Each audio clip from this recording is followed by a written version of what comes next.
a l'original de la pétition qui existe. Donc, ils ont écrit une lettre en Innu, ils l'ont fait traduire. Puis donc, ils ont envoyé ça au conseiller privé de Sa Majesté. Donc, qui était un certain James Bruce, comte d'Elgin. Donc, ça, c'était les Inuits, les bandes Inuits qui étaient dans les environs de Tadoussac, entre Tadoussac et Bécomo, jusqu'à cette île-là. Donc, la lettre commence: Ô toi, le grand chef que nous appelons le gouvernail du vaisseau de l'État. Donc, en Inuit, ils disent Ka Chicheuchmao, comme je disais tantôt, le grand chef, la grande. Donc, ils disent ô toi, le grand chef que nous appelons le gouvernail du vaisseau de l'État, nous, les Indiens de Tadoussac, des îlets de Jérémie, de la rivière Godbout et des 7 îles, te saluons respectueusement. C'est pour la première fois que notre parole t'est portée, puisse-t-elle frapper tes oreilles et reposer doucement dans ton cœur. Nous ne sommes déjà que trop malheureux. La chasse n'est plus abondante dans nos forêts et sur la mer. Voilà qu'on nous enlève notre territoire. Celui qui aime ses enfants leur partage à tous également la nourriture. Qu'avons-nous donc fait pour n'être pas traités comme nos frères, les Indiens du pays d'Amon? Chaque été, ils reçoivent les présents, depuis que leurs terres de chasse sont cultivées par des étrangers. Donc les Indiens du pays d'Amon, ils parlent des gens, les Abénaquis, les Hurons qui vivent plus au sud. Depuis longtemps, la province retire des revenus annuels de nos territoires, tant par la location des postes de traite que par la coupe des bois. Et quoique l'on diminue l'étendue de nos terres de chasse en les livrant à l'agriculture, cependant, nous n'avons encore reçu aucune compensation. Voilà que nous sommes refoulés dans les forêts. Bientôt, nous n'aurons pas même une rivière pour y tendre nos filets. Nous disparaîtrons comme le sable que le vent emporte, si tu ne prends enfin notre défense. Nous apprenons que de nouveaux colons viendront bientôt se camper sur toutes nos terres cultivables. On veut, dit-on, nous placer sur le terrain situé depuis la rivière Manicouagan jusqu'à la rivière des Outardes. C'est un mauvais terrain où l'on ne trouve que de gros sables et marécages. Si tu veux que nous puissions vivre, nous allons te faire connaître ce que nous pensons. Comme dans le pays au-dessus de la rivière des Outardes, il n'y a plus de terrain propre à l'agriculture, qu'on nous réserve l'étendue de terre depuis la rivière des Outardes, y compris les deux rives, jusqu'à la rivière Bétiamite, y compris les deux rives. Qu'on nous laisse le droit exclusif de pêche sur les rivières des Outardes, Papinachois, Bétiamite, les Grains et Petits-Escoumins, Mistaïni, Betty et la Romaine. Qu'on nous laisse le droit exclusif de chasser et pêcher le loup marin pour l'été dans les baies des Kawi, de Manicouagan, des Outardes ou de Bétiamite. Pour l'hiver à la pointe des Monts, à la pointe à la Croix, à la pointe de Bétiamis et à Bon-Désir. Qu'on nous donne à nous seuls la propriété des bois de construction sur la rivière Papinacha et Bétiamite sur la réserve demandée. Que ceux de la nation qui ont pris des terrains ailleurs et commencé des défrichements soient maintenus paisibles, possesseurs dans leurs localités respectives. Qu'enfin nous donne des indemnités pour les terres que les Blancs occupent sur notre territoire et nous serons satisfaits. Si au contraire on ne nous donne rien, voilà que nous ressemblerons bientôt à ceux qui sont morts de faim. Mais nous avons une trop grande idée de la droiture de ton cœur pour croire que tu rejetteras nos demandes. Si tu deviens notre bienfaiteur, nous te remercierons beaucoup. Fait à la rivière des Huîtres, le 8 de la lune des Outardes, 1847. Tout ça. Là, il y a tous les signataires, il y a à peu près 130 signataires là, des gens de ces bandes-là. Donc ça, cette pétition-là, elle a été adressée à l'intendant, je l'avais dit tantôt, le gouverneur général. Ça a été immortalisé dans une peinture entre 1800 et 1848. Donc on voit les chefs finaux ici, dans la pétition. On peut remarquer le style des vestes qui ressemble à ce que je vous ai montré ces photos. Donc on voit. Donc c'est ça, à travers le temps, les Autochtones au Québec ont quand même revendiqué leurs droits. Ils ont eu certaines. Ouais. La pétition, là, elle a-tu été acceptée? Non. Non? Non, ils n'ont rien mis. Ouais. Fermez la porte. Non, finalement, le gouverneur a fait la sourde d'oreille. Ils ont finalement eu une réserve. Parce que là-dedans, ils demandaient une terre réservée. Fait que la terre leur a été attribuée, je pense, avant la loi sur les Indiens. Fait qu'ils ont eu un petit peu plus que ce qu'il y aurait eu selon les termes de la loi sur les Indiens. mais c'est pas significativement plus. Puis avec le temps, ça c'est la réserve de Pessamit dans le fond, ils ont perdu beaucoup de terrain de toutes sortes de manières, des acquisitions privées. Là, c'est devant les trucs. Ça s'est réglé récemment, ça s'est réglé cette année devant les tribunaux, donc le gouvernement a reconnu que la bande avait perdu des portions considérables de la réserve qui avait été allouée en 1850. Donc ça a été réglé l'année passée, en 2017. Non, c'était en 2018, ça fait pas. C'est au printemps.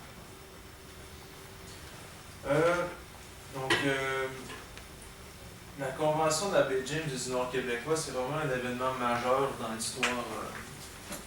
l'histoire récente des revendications autochtones. C'est ce qu'on appelle le premier traité moderne au Canada. Qu'est-ce qui a mené à ça? C'est vraiment le développement de la baie James. C'est-à-dire, vous savez un peu la baie James, le complexe hydroélectrique qu'il y a là-bas. Ça a été construit, ça a été lancé par Robert Bourassa au début des années 70. Évidemment, les CRI n'ont jamais été consultés préalablement, on ne leur a pas demandé leur opinion. Donc, les CRI ont vu arriver toute la machinerie pour créer des barrages sur leur territoire, puis ils se sont demandé qu'est-ce qui se passait là.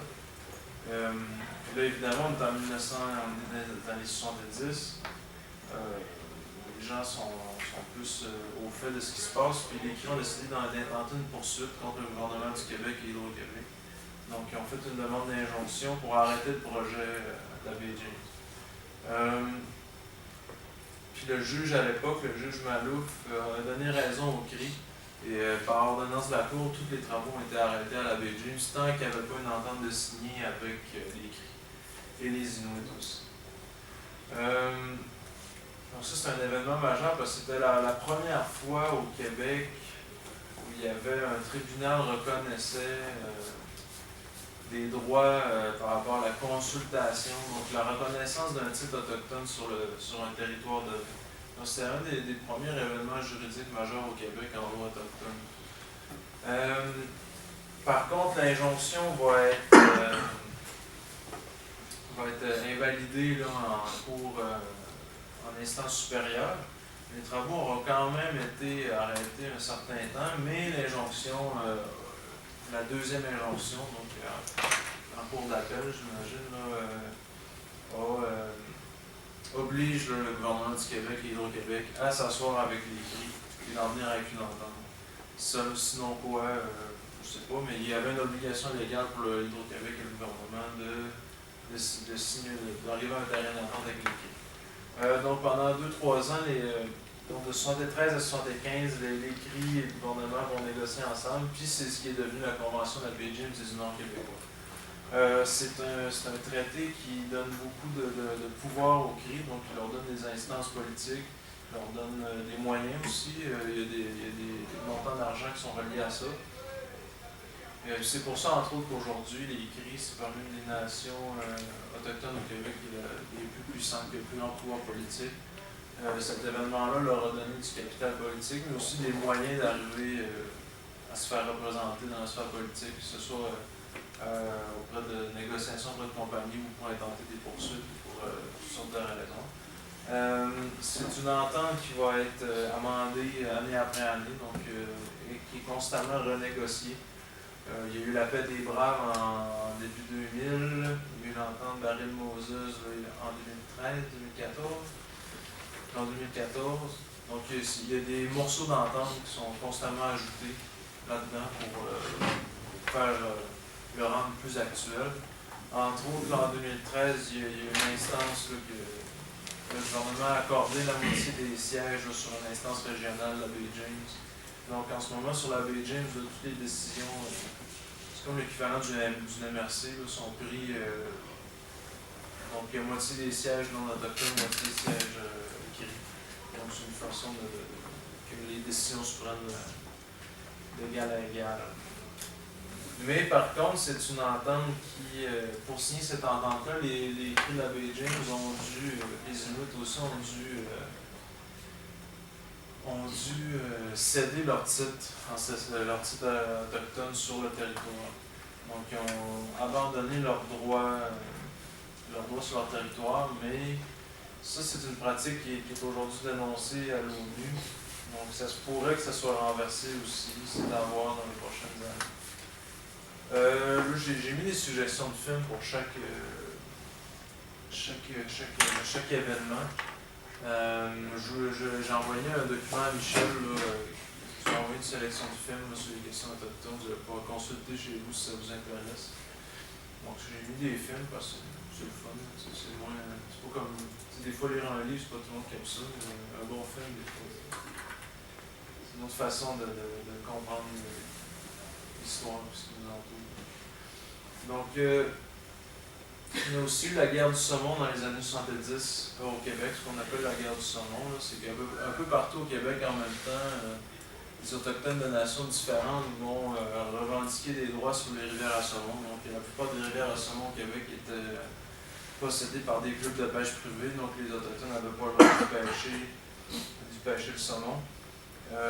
Donc, c'est ça, un peu partout au Québec, que ce soit à Natashquan, à Sept-Îles, à la Gaspésie aussi, là, à Restigouche. Donc, il va y avoir des revendications pour avoir des droits sur les rivières à saumon. Ça va faire en sorte qu'il y a beaucoup de clubs privés qui vont fermer, puis que les Autochtones vont pouvoir ouvrir des pourvoiries, puis pouvoir exploiter eux-mêmes la rivière comme ils l'entendent. Donc c'est ça, mais il y a encore beaucoup de rivières à saumon qui sont revendiquées par les Autochtones, entre autres à Sept-Îles, la rivière Noisy, là, qui a encore plusieurs clubs privés sur la rivière, qui est toujours interdit de pêcher là. Il y a un autre événement majeur, c'est la loi constitutionnelle de 1982, donc le fameux rapatriement de la Constitution par Pierre-Éliott Trudeau. En rapatriant la Constitution, ils ont viré la Constitution, ils l'ont réécrite un peu, puis ils ont ajouté une clause selon laquelle les Autochtones, dans les Premières Nations, les Métis et les Inuits avaient des droits territoriaux. Donc, il y avait des droits au sens de la loi. Donc ça l'a mené à l'ouverture de tables de revendication territoriale globale. Donc le gouvernement fédéral a instauré une procédure pour que les Autochtones puissent négocier avec eux des ententes par rapport à des revendications territoriales globales. À ce jour, si je ne me trompe pas, il n'y en a seulement qu'une qui est venue à terme, donc 30 ans. Ouais, à peu près 30 ans plus tard, là, il y en a seulement qu'une qui est venue à jour, qui a vu le jour. Mais il y a l'approche commune là, qui est toujours en négociation aujourd'hui, mais l'approche commune, c'est une entente une entente de principe qui a été signée avec Mastoyache, Espit, Natashquan et le gouvernement du Québec et du Canada sur une entente de co-gestion du territoire. Mais à ce jour, elle n'est toujours pas appliquée, c'est juste une entente de principe entre toutes les parties. J'avais fait une petite recherche, là, puis en 2017, les chefs autochtones espéraient que ça se signe en 2018. En 2018, le chef, on n'a toujours pas entendu parler d'une éventuelle signature. Donc, c'est toujours en négociation. Est-ce que ça va aboutir? On va suivre le dossier. En terminant, je vais vous parler d'un projet que j'ai fait cet automne avec les gens de la Romaine. Donc les gens de la communauté au conseil de vente m'ont approché pour que j'organise un projet pour documenter la culture Innu, mais aussi pour la transmettre et aider les jeunes, leur donner une expérience positive de vie, parce que les gens souvent ont des problèmes sociaux, problèmes de consommation de drogue, souvent c'est le speed qui fait quand même beaucoup de problèmes là-bas. C'est ça, fait que j'en ai parti. C'était comme une solution pour la communauté, pour l'aider dans ses problèmes sociaux, aider les jeunes à un petit peu avoir un sentiment de fierté, qu'ils ne soient pas livrés à eux-mêmes. Fait que là, c'est ça, on est parti. Évidemment, je n'étais pas tout seul là-dedans. Là. J'étais appuyé avec un conseiller, puis on a engagé un autre coordonnateur. Moi, j'étais coordonnateur. Ici, c'est l'autre coordonnateur du projet. Donc, on est parti 30 personnes pendant 6 semaines en forêt. Donc, on avait 11 jeunes avec nous, on avait 10 aînés. Les plus vieux avaient 76 ans, ils marchaient avec une canne, puis ils ont quand même fait le voyage en canot pendant 6 semaines en forêt. Donc, pendant ces 6 semaines-là, ben, les jeunes ont pu se familiariser davantage avec leur culture, leur mode de vie, le mode de vie qu'avaient leurs aînés. Évidemment, les aînés étaient là pour les encadrer, les jeunes, leur montrer comment on fait des portages, comment on piège tel animal, comment on fait ci, comment on fait ça, des petits trucs de la vie de tous les jours dans le bois. Si on racontait des légendes, des choses comme ça. Les jeunes, bien sûr, les jeunes, c'était pas la première fois qu'ils allaient en forêt. C'est une communauté assez isolée, donc souvent les gens sont très proches de leur territoire. Mais c'était la première fois toutes les jeunes, c'était la première fois qu'ils allaient en forêt, mais qu'ils revenaient en canot. Souvent les gens ils partent en hydravion, puis reviennent en hydravion. Là-bas, il n'y a pas de route. C'est la seule façon de se rendre, à part à pied. Fait que là, pour eux, c'était la première fois qu'ils revenaient au village en canot. Comme le faisaient avant leurs aînés, leurs ancêtres. Fait que c'était quand même un beau moment pour eux autres. Ils ont appris beaucoup de choses, puis ils ont été fiers de leur réalisation. Ça, c'est quand on est arrivé. On était pas mal moins en arrivant. On est parti tard, on est arrivé une vingtaine à peu près.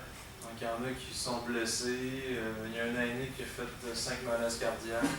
Il y en a qui sont partis parce qu'il y avait de la mortalité dans les familles. Donc toutes sortes, il y a plein d'autres qui sont partis. Mais finalement, la majorité des jeunes ont terminé. Il y a juste 3 jeunes qui n'ont pas terminé sur 11, ce qui est quand même bon, étant donné que c'était quand même très difficile. Il faut couper le bois tous les jours. À la fin, on avait même plus de scie mécanique. Il fallait tout faire à hache et à scie. On a même manqué de bouffe à la fin. On a mangé du fréau pendant 3 jours à la fin. On a réussi à tuer un rat musqué, mais un rat musqué, c'est gros comme ça. Là. On s'est les partagé à 12. On a une bouchée chaque. Là. Fait que là, c'est ça, les gens étaient venus nous chercher parce qu'on est arrivé à la mer. Mais c'était pas à côté du village. Là. Il y a des gens qui sont venus nous chercher en chaloupe. On est revenu au village en chaloupe. Fait que là, ils nous ont amené des Pepsi. Là. Fait que là, on était contents. Fait que c'est ça, là. Donc on a chassé, pour subvenir à nos besoins, on a chassé, on avait amené beaucoup de provisions, comme un peu ce que les gens amenaient avant, là, de la farine, des légumineuses séchées, de la viande en canne, des choses comme ça. Parce qu'il fallait tout traîner. On a chassé porc-épic, des lièvres, des perdrix, on a du saumon, de la truite, du castor, de la musquée.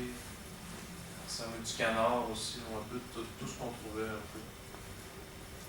Fait que c'est ça. Je sais pas si vous avez des questions, on va prendre un moment pour discuter. Alors on va d'abord applaudir pour cette...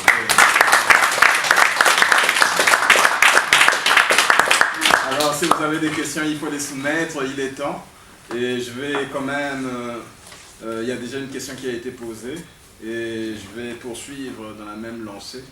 Tu nous as fait une belle présentation orale. Mais moi, la question que je me pose, comment t'envisages l'avenir?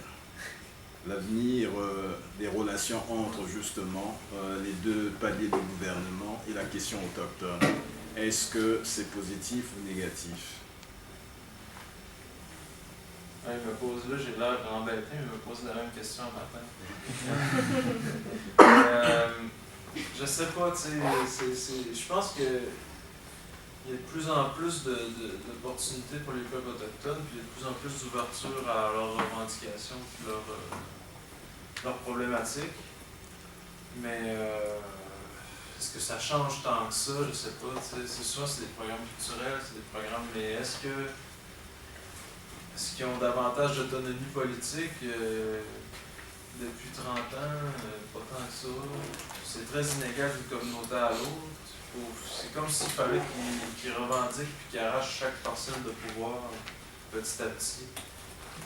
Comme les Cris, par exemple, ils ont gagné beaucoup de pouvoir, beaucoup d'autonomie avec leur entente, mais c'est une entente, puis les autres nations n'ont pas ça. T'sais.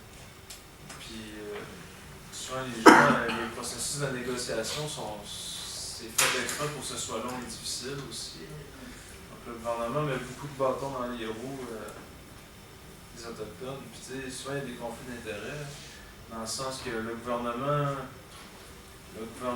par exemple fédéral, lui-même établit les règles du jeu pour les revendications territoriales, alors qu'il fait partie il est à la fois arbitre